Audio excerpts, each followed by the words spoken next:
Do gancho nessa história de técnico da seleção, estrangeiro, Abel Ferreira, enfim, as possibilidades, né? Citam também Jorge Jesus, pelo trabalho recente no Flamengo. Ontem, né, no jogo do Zico, lá jogo das estrelas no Maracanã, o pessoal tem rendido pauta pra gente, pelo menos. Né? Isso não adianta, todo mundo aí. Todo mundo. Nós estamos ao vivo aqui, ao vivo. Aqui, com programação. Eu vou dar um beliscão dele e vai gritar. Tá aqui, ó. E o Renato Gaúcho tava lá no jogo das estrelas, né? E ele deu uma entrevista pra jornalista Raíza Simplício, falando de seleção brasileira e de técnico estrangeiro. E não vou nem dar spoiler, né? Vamos ouvir o que disse Renato Gaúcho. Quem tem mais títulos mundiais? É o Brasil, né? Fica muito fácil algumas pessoas da imprensa falarem assim: tem que vir treinador estrangeiro. Por quê? Os nossos não são bons? Nós temos grandes treinadores aqui no Brasil. E a gente costuma falar com todo o respeito, tem grandes treinadores lá fora também. Mas é muito fácil também você ter um time de 1 bi, né? Será que precisa? Põe um treinador brasileiro para treinar um time de 1 bi lá fora. Vamos ver. Põe um treinador brasileiro lá. O problema é que lá fora, vem pra cá, pro Brasil, não precisa da carteirinha, vem, trabalha, tá tudo certo. O brasileiro não consegue ir lá pra fora trabalhar. O Brasil é uma mãe mesmo. É uma mãe, o que a gente vai fazer?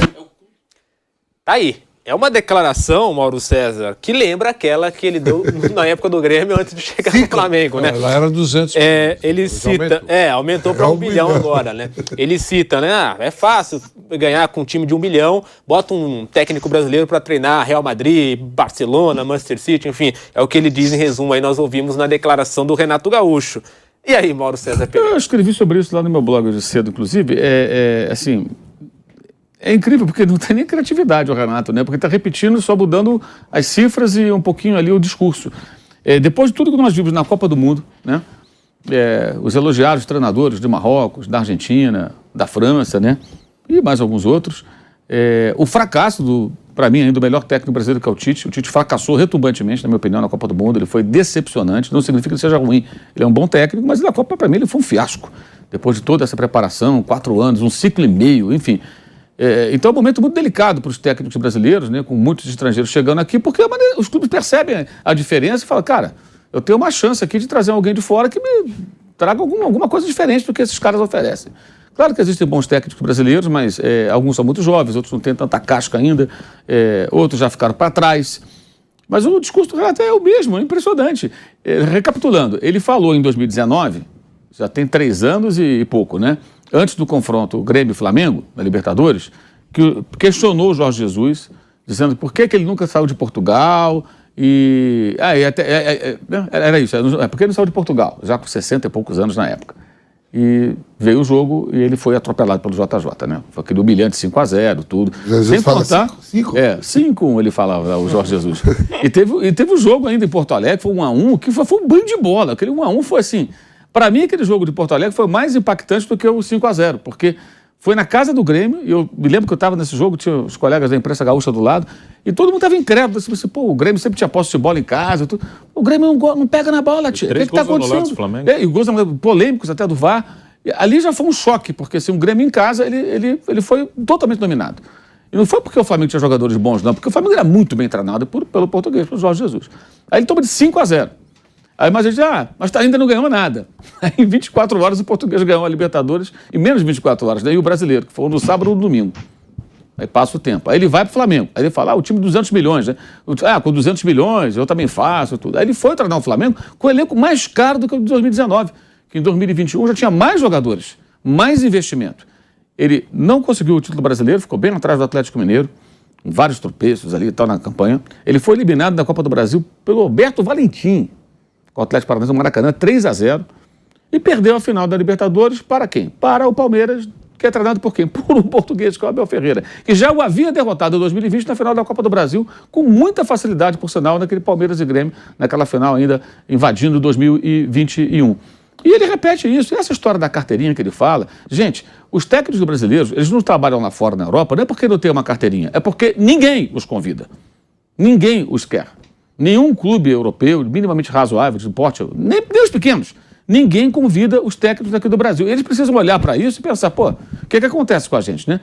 Que essa história que não tem licença. E outra coisa, os técnicos de primeiro escalão, que ganham salários de 3 dígitos e tal, eles não vão para a Europa fazer o curso da UEFA para se qualificar, porque não querem. Pode fazer em Portugal. Porque pode fazer em Portugal. 2 meses. Você não precisa nem falar outra língua. Quem foi? Eu acho que o Mano Weber parece que não concluiu, né? Eu não sei se ele concluiu. Tem aquele outro treinador que fez, né? Não, o Mano Menezes fez na mesma turma do Abel Ferreira. O Abel disse isso numa entrevista e eu confirmei isso faz 15 dias, que o Abel Ferreira e o Mano Menezes fizeram o nível 4 lá em Portugal. Então, o Mano Menezes tem o nível 4. Milton Mendes tem também, né? E levou 2 meses para fazer. Eu só estou colocando isso porque não é uma tragédia. Quer dizer, o Renato, por exemplo, ele é o caso, né? Ele tem suporte financeiro, porque vamos falar que é um curso caro, e não deve ser barato, mas o Renato tem um suporte financeiro para fazer isso em 2 meses. Entendeu? Quer dizer, então, esse fato de ter que fazer o curso lá fora é algo que pode ser ultrapassado. A CBF faz 10 anos que é cobrada para ter um curso potente, encorpado, que tenha o mesmo valor que existe na Argentina, que é aqui na vizinhança. O curso da Argentina é reconhecido lá fora. Se, mesmo com o curso, vão buscar técnico brasileiro, o Nogueirópolis da Espanha vai trazer, é uma outra conversa. Aí eles levam argentinos, né, levam outros. Se não tem interesse por técnico brasileiro, é uma outra conversa, eles é que têm que resolver essa situação. Mas esse discurso de que.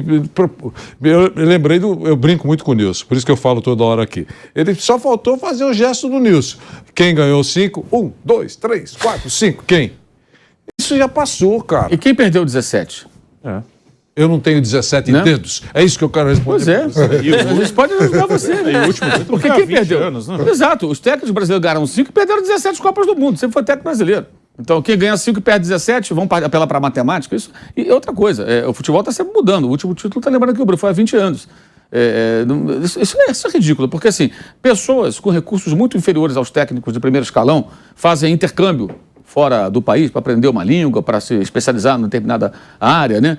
Médicos, jornalistas, professores, estudantes mesmo, jovens, às vezes, quando a família pode. Às vezes fazem um esforço para mandar o moleque estudar, fazer um intercâmbio, aprender inglês, mesmo sem ter tanta grana. Eles ganham bem, eles ganham salários muito bons, palmas para eles. Então, esses caras não fazem porque não querem. No momento que você sai de um clube, que você está com um período ali livre, que você saiu de um clube, você tem um suporte financeiro, você pode muito bem fazer esse caminho. Vai lá para o Porto, fica morando no norte de Portugal durante 2, 3 meses, vai lá, aluga um Airbnb, um hotel ou tal, um apartamento, casa, fica onde quiser e vai estudar todo dia. E nos dias que não tiver curso, você está na Europa, você pode ver jogos em Portugal, você pode rapidamente do Porto, rapidinho, você está no País Basco, ali no norte, até de carro você vai pode pegar um avião, rapidamente estar em Barcelona ou em Madrid para ver um jogo do Campeonato Espanhol, da Liga dos Campeões. Se você pegar um voo lá no Porto e for para a Inglaterra, você vai ver a Premier League. Você tem ainda a possibilidade de, em loco, assistir várias partidas de futebol, entre uma aula e outra, entre um dia e outro que não tem aula. Então, é um investimento isso, né? Claro. Que eles podem fazer. Técnico como o Renato, muito bem remunerado, não quer fazer, ok. Então, até essa questão da carteirinha, ela não cola porque o curso é acessível para a boa parte deles. Os técnicos de menor escalão ali e tal, aí é caro, o cara, de repente, não tem condição e acaba não tendo como pagar. O custo da CBF é muito caro. Muitos técnicos sem muitos recursos não fazem, porque não podem fazer, é caríssimo. Vai lá e olha no site quanto custa. E o custo da CBF só vale aqui para o Brasil, né? Só vale aqui para o Brasil. E assim, eu não sei porque que a CBF também encampou esse negócio, né? Por que ela abraçou isso? Com que interesse? Se esse curso também não tem essa... eu já olhei, inclusive, a grade curricular ali, assim, olha, se eu quisesse ser técnico de futebol, eu não ficaria animado com aquelas aulas ali, com aqueles professores, com todo respeito. Não me parece algo assim... direto isso. Eu falo não direto. Me parece algo muito eu falo isso direto. Sabe? E o curso na Argentina me parece deve ser melhor, né? Porque os caras lá conseguem emprego fora do país. Você pega a eliminatória sul-americana, em determinados momentos, são 10 times. 5 seleções treinadas por argentino. Acontece isso com frequência. Na Copa do Mundo você pega lá o México, né? Um argentino treinando. O brasileiro, antigamente tinha lá Kuwait, o Parreira treinando Kuwait, a África do Sul. A África do Sul foi o último, né? É o Parreira. Desde o Parreira, antes o Joel, né? Naquele período pré-Copa. Antes tinha até um Carpegiani no Paraguai, não tem mais. o Autori no Peru. Você viu, o Autori do Peru já faz o quê? Mais de 10 anos. Sim. O Carpegiani no Paraguai foi no final dos anos 90, 98. O Parreira na África do Sul foi 2010. Já tem mais de uma década. Hoje nem esses mercados aí mais periféricos contratam brasileiros para treinar suas seleções. Mas já houve uma declaração, eu estou tentando lembrar o nome, não lembro, falou para mim isso, que houve uma influência da UEFA para que os clubes do mundo árabe ou da Arábia contratem treinadores que tenham os seus cursos, os cursos da UEFA. Então isso está fechando o mercado também para o brasileiro. Mas por quê? Porque os caras são melhores, né, Vanderlei? Os caras são melhores. Alguém acha que o árabe é bobo? Não, eu vou contratar porque alguém mandou eu contratar. Não, o cara olha e fala, vem cá, quais são os técnicos brasileiros que conseguem se destacar internacionalmente? Não tem nenhum. Por que eu vou contratar brasileiro? O técnico da Arábia Saudita fez um belo trabalho ali contra a Argentina, já dirigiu Marrocos, já dirigiu várias seleções. Tinha francês com a Arábia Saudita, né? O técnico do Marrocos também é francês, né? Ele é nascido na França. Também nascido na França, né? Embora exista essa coisa aí, França, Marrocos, França e tal. Então, assim, por que o cara vai contratar um técnico brasileiro? O que eles estão fazendo para... Pelo contrário, estão perdendo mercado aqui no Brasil e eles não lutam para melhorar. Eles lutam, em geral, salvo exceções, né? Sempre é bom frisar, que não vale para tudo, lutam pela reserva de mercado. E ainda tem aquela federação dos técnicos que só luta para isso, que criou aquela ideia, o projeto Caio Júnior, né? Puseram o nome até do falecido Caio Júnior, que é para ter não pode mandar embora, e depois a CBF colocou isso numa temporada há 2 anos, né? Não pode trocar de técnico 2 vezes e tudo. Cara, que é um absurdo. Ficou um ano só, que no ano seguinte caiu. A CBF não tem que se meter nisso, isso é um absurdo. O clube que resolve, quem ela contrata, quem demite, paga, quem tem que pagar, resolve lá e acabou. O Duílio derrubou isso. Aí tá muito certo, porque esse é o problema do Corinthians. Quem ele contrata, quem ele não contrata. O Duílio que derrubou. A CBF tem que se meter nesse negócio. Mas esse partiu do movimento para os treinadores. O movimento deveria ser pelo conhecimento, pelo aprimoramento. Vou dar um exemplo. O Barroca, que é um técnico que pega times menores, já treinou o Botafogo, é verdade, trabalhou na base do Corinthians, mas ele pega times de menor escalão. Eu acho que até um bom técnico, mas assim, não consegue ter uma boa expressão, porque pega time pequeno. O Avaí com ele estava escapando de rebaixamento, mandaram ele embora e foi rebaixado, não adiantou nada. O Barroca quase foi treinar um time no Chile. Ele se habilitou numa concorrência, digamos assim, para treinar um time no Chile, há uns 2 anos. Thiago Nunes foi pro Peru agora, pro Sporting Cristal. Pois é, então, o Zago está na Bolívia, né? O Antônio Carlos Zago no Bolívar, né? Esse mercado aqui sul-americano, eles não querem. Agora, o que acontece também? Técnicos no Brasil de determinado escalão, eles atingem um patamar salarial que eles não vão ter na América do Sul e não vão ter sequer na Europa. Os times menores da Europa. Então você pega, por exemplo, eu me lembro que há alguns anos, um técnico argentino, Zubeldia, ele foi treinar, acho que foi a Alavés, foi um time pequeno da Espanha. Até não deu certo. E aí eu procurei saber com os amigos da Argentina quanto que ganhava e tudo. Era um salário muito menor do que os técnicos médios ganham no Brasil. Ou seja, o cara sai para ganhar um salário menor, mas para quê? O Cudê, quando foi para o Celta, ele, segundo se informou à época, se comentou, o Inter pagava mais do que o time espanhol ofereceu a ele, mas ele foi em busca de um mercado da Europa. Bateu e voltou, agora veio para cá, vai treinar o Galo, provavelmente ganhando até mais. Mas ele já deixou o nomezinho dele lá. Amanhã ele pode voltar para o futebol europeu outra vez. Então, os brasileiros querem isso. O cara topa ganhar até um pouco menos, abrir o mercado em Portugal. Não, eu quero ir para Portugal, vou treinar o Porto. Peraí, amigo. Não, você vai treinar o Famalicão, né? Aí você vai fazer um bom trabalho, vai passar de repente lá para o Braga e um dia você vai chegar no Porto. Não vai chegar um pé na porta treinando o Porto. Você teve o caso do Felipão na seleção de Portugal e tudo, mas e quanto tempo tem isso também? Mas depois da Copa de 2002. Já tem 18 anos, né? Que ele foi vice-campeão europeu com Portugal. 18, quanto tempo tem?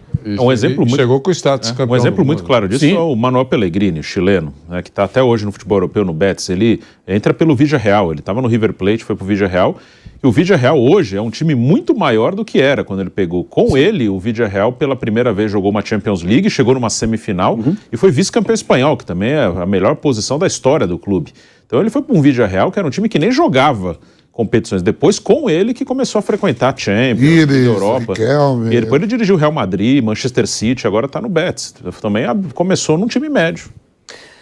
Seguimos aqui no YouTube. Mauro Betting, essa declaração do Renato Gaúcho, mais uma, digamos assim, que chama a atenção, mais uma vez, do técnico agora do Grêmio. Mauro Betting. Pois o Renato, às vezes a gente leva a sério demais e não deve levar, né? E às vezes algumas coisas que ele fala na bobagem, a gente deve também relevar, né? Faz parte do pacote, bem ou mal, né? Ele não deixa de ter... Ele fala em nome de muitos treinadores, né? Aliás, como o Vampeta, quando o Vampeta se expõe dizendo a respeito de jogadores ex-campeões que não torcem tanto assim pela seleção, o Vampeta fala algo, e evidentemente o Vampeta também sabe muito mais do que a gente, que muitos também falam, mas não tem coragem de falar. Ele fala exatamente o que muitos pensam ou sentem. E o que o Renato muitas vezes fala não vou dizer que é em nome dos treinadores, mas não é muito distante do que eles pensam, do que eles agem, do que eles falam, né?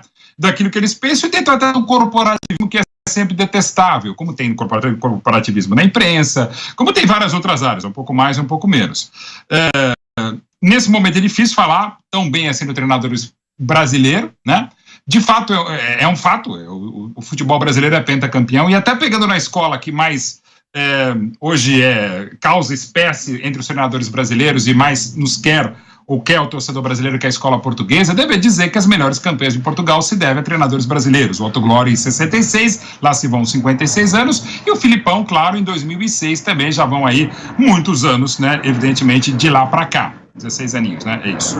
Então, e a gente teve outros grandes treinadores brasileiros, o próprio Otto Glória, não só na seleção portuguesa, a gente teve Carlos Alberto Silva, Marinho Pérez de bons trabalhos, Abel Braga começando essa carreira lá, você teve o próprio Paulo Autuori há pouco citado, teve treinadores muito importantes, né? E reconhecidamente importantes para a formação dessa escola portuguesa, que hoje está goleando a escola brasileira de treinadores. As coisas mudam, evidentemente, a gente precisa ficar atento e não achar que não, a gente é pentacampeão, a gente sim, como treinadores brasileiros, sim, mas não só com brasileiros. Cito sempre aqui Bela Gutmann, um trabalho fundamental na formação do seu auxiliar no São Paulo, campeão paulista de 57, Vicente Feola.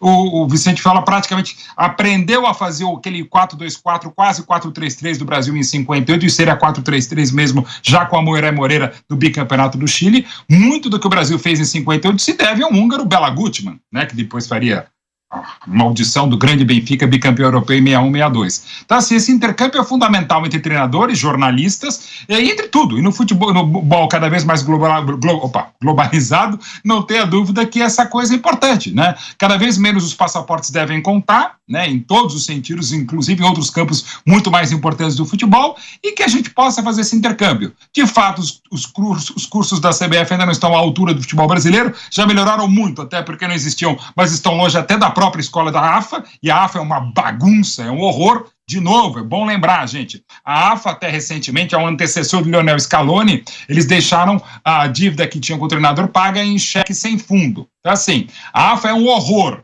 Deu uma melhoradinha, deixou de se piorar. Como a CBF era um horror em 2002, quando o Brasil foi pentacampeão. Então, assim, não é porque ganhou que é uma maravilha. Tem muita coisa errada, muita coisa problemática no futebol argentino, ou que se dá ainda maior mérito pela conquista de Scaloni, de Messi e seus companheiros. Agora, não é porque deu errado, o Brasil que está tudo errado, tem que jogar tudo fora, não é isso. E aqui está falando um treinador que antes, um comentarista que antes da Copa no Catar achava que o Brasil tinha bola para ganhar a Copa, mesmo.